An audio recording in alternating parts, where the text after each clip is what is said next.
മോഹൻലാൽ ഈ പേര് കേൾക്കുമ്പോൾ മലയാളിയുടെ മനസ്സിൽ വരുന്നത് അഭിനയത്തിന്റെ വിസ്മയ കാഴ്ചകളാണ്. എന്നാൽ നമ്മൾ കാണുന്ന ഈ ലാലേട്ടൻ വെറുമൊരു നടൻ മാത്രമല്ല, ഇന്ത്യയിലെ ഏറ്റവും ലാഭകരമായ ഒരു പ്രൊഡക്ഷൻ സാമ്രാജ്യത്തിന്റെ അധിപൻ കൂടിയാണ്.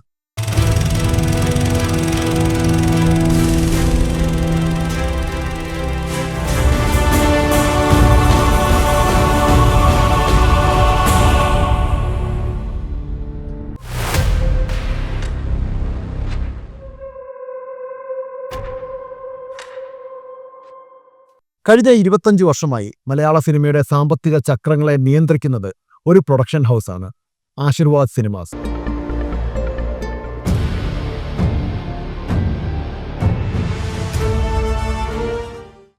മലയാള സിനിമയുടെ ചരിത്രം ആശീർവാദ് സിനിമാസിന് മുൻപും ശേഷവും എന്ന് വേർതിരിക്കാം.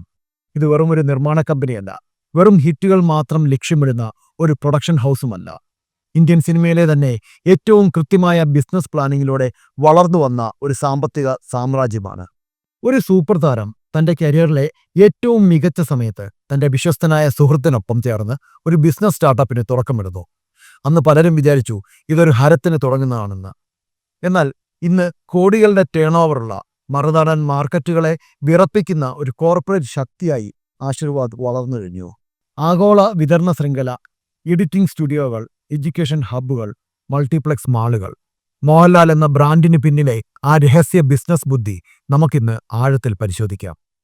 ആന്റണി എന്ന വിശ്വസ്തനും നരസിംഹം എന്ന ബ്ലൂ പ്രിന്റും. കഥ തുടങ്ങുന്നത് 1988 പട്ടണപ്രവേശം എന്ന സിനിമയുടെ സെറ്റിലാണ്. അവിടെ ഒരു താൽക്കാലിക ഡ്രൈവറായി എത്തിയ ആന്റണി എന്ന യുവാവിൽ മോഹൻലാൽ കണ്ടത് തന്റെ ഏറ്റവും വിശ്വസ്തനായ പങ്കാളിയായിരുന്നു. 2000 ആണ്ടിൽ മലയാള സിനിമ വലിയ സാമ്പത്തിക പ്രതിസന്ധിയിലൂടെ കടന്നുപോകുമ്പോൾ മോഹൻലാൽ എടുത്ത വിപ്ലവകരമായ തീരുമാനമായിരുന്നു ആശീർവാദ് സിനിമാസ്. ഇവിടെ മോഹൻലാൽ നടപ്പിലാക്കിയത് സ്കിൻ ഇൻ ദ ഗെയിം എന്ന ബിസിനസ് മോഡലാണ്. തന്റെ പ്രതിഫലം സിനിമയുടെ ലാഭവിഹിതമായി മാറ്റുന്നതിലൂടെ സിനിമയുടെ നിർമ്മാണ ചെലവ് കുറയ്ക്കാനും ഗുണമേന്മ വർദ്ധിപ്പിക്കാനും അദ്ദേഹത്തിന് കഴിഞ്ഞു. 2 കോടിയിൽ താഴെ മാത്രം ബഡ്ജറ്റിൽ നിർമ്മിച്ച നരസിംഹം അന്ന് നേടിയത് 22 കോടിയോളം രൂപയാണ്. അതായത് മുടക്കുമുതലിന്റെ 10 ഇരട്ടി ലാഭം. ഒരു സാധാരണ പ്രൊഡ്യൂസർക്ക് തന്റെ ലാഭം നൽകുന്നതിന് പകരം ആ ലാഭം സ്വന്തം കമ്പനിയിൽ തന്നെ നിലനിർത്താൻ ഈ പങ്കാളിത്തത്തിലൂടെ അദ്ദേഹത്തിന് സാധിച്ചു. ബിസിനസ് ലോകത്ത് വെർട്ടിക്കൽ ഇന്റഗ്രേഷൻ എന്നത് ഒരു വലിയ തന്ത്രമാണ്. ഒരു ബിസിനസ്സിൽ വിജയിക്കണമെങ്കിൽ ഉൽപ്പന്നം ഉണ്ടാക്കിയാൽ മാത്രം പോരാ, അത് വിൽക്കാനുള്ള മാർക്കറ്റും കയ്യിലുണ്ടാവണം. ഒരു ഉൽപ്പന്നത്തിന്റെ നിർമ്മാണം മുതൽ ഉപഭോക്താവിൽ എത്തുന്നതുവരെയുള്ള എല്ലാ ഘട്ടങ്ങളും നിയന്ത്രിക്കുക. മോഹൻലാൽ ഇത് വളരെ കൃത്യമായി ചെയ്തു. സിനിമകൾ നിർമ്മിക്കുക മാത്രമല്ല, അവ ജനങ്ങളിലേക്ക് എത്തിക്കുന്ന വിതരണ ശൃംഖലയായ മാക് ലാബ്സ് എന്ന സ്ഥാപനം അദ്ദേഹം ശക്തമാക്കി. തൊട്ടുപിന്നാലെ കേരളത്തിലെ പ്രമുഖ നഗരങ്ങളിൽ അത്യാധുനിക സൗകര്യങ്ങളുള്ള തിയേറ്ററുകൾ ആശീർവാദ് ഗ്രൂപ്പ് ഏറ്റെടുത്തു. അങ്ങനെ ആശീർവാദ് സിനിമാസ് വഴി സിനിമകൾ നിർമ്മിക്കുന്നു, മാക്സ് ലാബ്സ് വഴി സ്വന്തം സിനിമകൾ നേരിട്ട് തിയേറ്ററുകളിൽ എത്തിക്കുന്നു.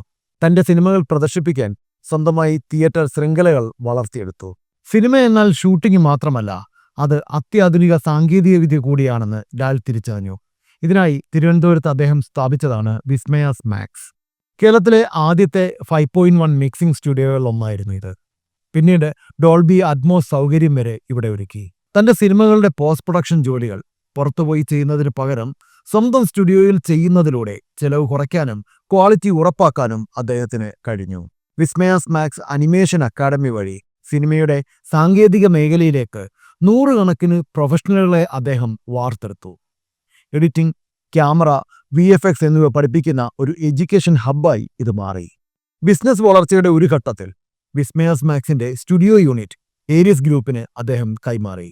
ഒരു ബിസിനസ് യൂണിറ്റ് ലാഭകരമാകുമ്പോൾ അത് മറ്റൊരാൾക്ക് വിൽക്കുന്നതിലൂടെ വലിയൊരു തുക മൂലധനമായി കണ്ടെത്താനോ ആ പണം സിനിമയുടെ വലിയ ക്യാൻവാസിലേക്ക് ഉപയോഗിക്കാനും മോഹൻലാൽ തയ്യാറായി. ബിസിനസ്സിൽ ഇതിനെ സ്ട്രാറ്റജിക് എക്സിറ്റ് എന്ന് വിളിക്കും. കേരളത്തിലെ സിനിമാ അനുഭവത്തെ തന്നെ മാറ്റാനാണ് മോഹൻലാൽ മൾട്ടിപ്ലക്സ് മാളുകളിലേക്ക് തിരിഞ്ഞത്. തൊടുപുഴയിലെയും പെരുമ്പാവൂരിലെയും ഹരിപ്പാട്ടെയും ആശീർവാദ് മാളുകൾ ഇന്ന് ലാഭകരമായ റിയൽ എസ്റ്റേറ്റ് മോഡലുകളാണ്. ഇവിടെ സിനിമ കാണാനെത്തുന്ന ഒരാൾ ടിക്കറ്റ് എടുക്കുമ്പോൾ മോഹൻലാലിന് ലാഭം ലഭിക്കുന്നു. ആ വ്യക്തി മാളിൽ നിന്ന് ഭക്ഷണം കഴിക്കുമ്പോഴും സാധനങ്ങൾ വാങ്ങുമ്പോഴും പാർക്കിംഗ് ഉപയോഗിക്കുമ്പോഴും ആ തുക ആശീർവാദ് ഗ്രൂപ്പിലേക്ക് തന്നെ തിരിച്ചെത്തുന്നു. ഹൈ ക്വാളിറ്റി സൗണ്ട് സിസ്റ്റവും 4K ലേസർ പ്രൊജക്ഷൻ സ്ക്രീനുകളും ഒരുക്കി പ്രേക്ഷകരെ മോളിലേക്ക് പിടിച്ചിരുത്തുന്ന തന്ത്രമാണിത്. മലയാള സിനിമയെ അന്താരാഷ്ട്ര വിപണിയിൽ എത്തിക്കാൻ മോഹൻലാൽ നടത്തിയ നീക്കങ്ങൾ അവിശ്വസനീയമാണ്. ഹോങ്കോങ്ങിൽ ഫെയ്ഷാൻ ആശീർവാദ് സിനിമാസ് എന്ന പേരിൽ ബ്രാഞ്ച് തുടങ്ങി അദ്ദേഹം അമ്പരിപ്പിച്ചു. ലൂസിഫർ പോലുള്ള സിനിമകൾ ആഗോളതലത്തിൽ നേരിട്ട് വിതരണം ചെയ്തതിലൂടെ കോടികളുടെ വിദേശ വരുമാനം നേടാൻ അദ്ദേഹത്തിന് കഴിഞ്ഞു.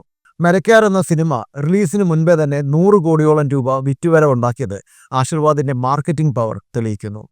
സിനിമയെ വെറും കലയായി കാണാതെ ഒരു ഇൻവെസ്റ്റ്മെന്റായി കാണാൻ ആശീർവാദിന് കഴിഞ്ഞു. ദൃശ്യം എന്ന സിനിമ മലയാള സിനിമയുടെ ആഗോള വിപണി തുറന്നപ്പോൾ ലൂസിഫർ എന്ന ചിത്രം മലയാളത്തിൽ ആദ്യമായി 200 കോടി ക്ലബ് എന്ന സ്വപ്നം യാഥാർത്ഥ്യമാക്കി. ഇവിടെ ശ്രദ്ധിക്കേണ്ടത് ലൂസിഫറിന്റെ മാർക്കറ്റിംഗ് ആണ്. കേവലം കേരളത്തിൽ മാത്രം ഒതുങ്ങാതെ തമിഴ്, തെലുങ്ക്, ഹിന്ദി മാർക്കറ്റുകളെ ലക്ഷ്യം വെച്ചുകൊണ്ട് വലിയ പ്രൊമോഷനുകൾ തന്നെ അവർ നടത്തി. ഇത് മോഹൻലാൽ എന്ന നടന്റെ ബ്രാൻഡ് വാല്യൂ ഇന്ത്യ ഒട്ടാകെ ഉയർത്താൻ സഹായിച്ചു. ഇതിലൂടെ ലഭിച്ച സാറ്റലൈറ്റ്, ഡിജിറ്റൽ റൈറ്റ്സ് തുകകൾ ഒരു ചെറിയ ഇൻഡസ്ട്രിക്ക് ചിന്തിക്കാവുന്നതിനും അപ്പുറമായിരുന്നു. ആശീർവാദ് സിനിമാസ് വെറും ഒരു നിർമ്മാണ കമ്പനിയല്ല, അതൊരു അംബ്രല്ല ബ്രാൻഡാണ്. ഹെൽത്ത് കെയർ, ഫുഡ് പ്രോസസ്സിംഗ്, വിദേശത്തെ ബിസിനസ് സംരംഭങ്ങൾ എന്നിവയിലേക്ക് ഈ ഗ്രൂപ്പ് പടർന്ന് പന്തലിച്ചു നിൽക്കുന്നു. മോഹൻലാൽ എന്ന പേരിന്റെ വിശ്വാസ്യത ഓരോ ബിസിനസ്സിലും മൂലധനമായി മാറി. മോഹൻലാലിന്റെ സ്റ്റാർഡം ഉപയോഗിച്ച് ബ്രാൻഡ് അംബാസഡർ കരാറുകൾ ഏറ്റെടുക്കുന്നതിലൂടെ വരുന്ന പണം വീണ്ടും സിനിമകളിൽ നിക്ഷേപിക്കുന്നു. ഇതൊരു റീസൈക്ലിംഗ് ബിസിനസ് മോഡലാണ്. കോവിഡ് കാലം സിനിമാ വ്യവസായത്തെ തകർത്തപ്പോൾ ആശീർവാദ് സിനിമാസ് നടത്തിയ നീക്കം അത്യന്തം തന്ത്രപരമായിരുന്നു. ദൃശ്യം 2 നേരിട്ട് OTTക്ക് നൽകാനുള്ള തീരുമാനം വലിയ വിവാദങ്ങൾ ഉണ്ടാക്കിയെങ്കിലും സാമ്പത്തികമായി അതൊരു വലിയ വിജയമായിരുന്നു. നഷ്ടം വരാൻ സാധ്യതയുള്ള ഒരു സമയത്ത് വമ്പൻ തുകയ്ക്ക് സിനിമ വിൽക്കുന്നതിലൂടെ കമ്പനിയുടെ സാമ്പത്തിക ഭദ്രത അവർ ഉറപ്പിച്ചു. എപ്പോഴും വിപണിയേക്കാൾ ഒരു ചുവട് മുൻപേ ചിന്തിക്കുന്നതാണ് ഈ ബിസിനസ് അക്യുമെൻ. ബിസിനസ് വളരുമ്പോൾ സമൂഹത്തോടുള്ള ഉത്തരവാദിത്വം അദ്ദേഹം മറന്നില്ല.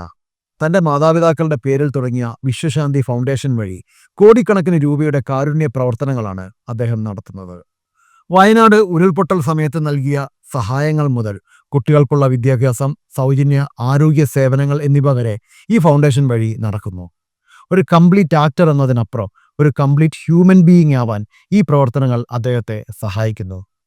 ബിസിനസ് ലോകത്ത് ഇതിനെ കോർപ്പറേറ്റ് സോഷ്യൽ റെസ്പോൺസിബിലിറ്റി എന്ന് വിളിക്കാം. ഇതിലൂടെ മോഹൻലാൽ എന്ന പേര് ഒരു ബിസിനസ്സിനേക്കാൾ ഉപരി ഒരു വലിയ വിശ്വാസമായി മാറുന്നു. ഇന്ന് ഇന്ത്യൻ സിനിമയിൽ ഒരാൾക്കും അവഗണിക്കാനാവാത്ത പേരാണ് ആശീർവാദ് സിനിമാസ്. പൃഥ്വിരാജിനെ പോലുള്ള യുവ സംവിധായകരെയും ഹോംബാലെ ഫിലിംസ് പോലെയുള്ള വലിയ പ്രൊഡക്ഷൻ കമ്പനികളെയും കൂട്ടുപിടിച്ച് മലയാള സിനിമയുടെ ബൗണ്ടറികൾ തകർക്കുകയാണ് ആശീർവാദ് സിനിമാസ്. 300 കോടിയിലധികം ബജറ്റിൽ വരുന്ന സിനിമകൾ വരെ പ്ലാൻ ചെയ്യാൻ കഴിയുന്ന ഒരു വലിയ കോർപ്പറേറ്റ് കമ്പനിയായി ഇത് വളർന്നു. ബറോസ് പോലുള്ള 3D വിസ്മയങ്ങൾ വിദേശ വിപണിയെ ലക്ഷ്യം വെച്ചുള്ളവയായിരുന്നു. എന്താണ് മോഹൻലാലിന്റെ വിജയരഹസ്യം? അത് തന്റെ താരമൂല്യത്തെ വെറുതെ വെക്കാതെ അതിനെ കൃത്യമായി ഇൻവെസ്റ്റ്മെന്റായി മാറ്റാൻ അദ്ദേഹം കാണിച്ച ധൈര്യമാണ്.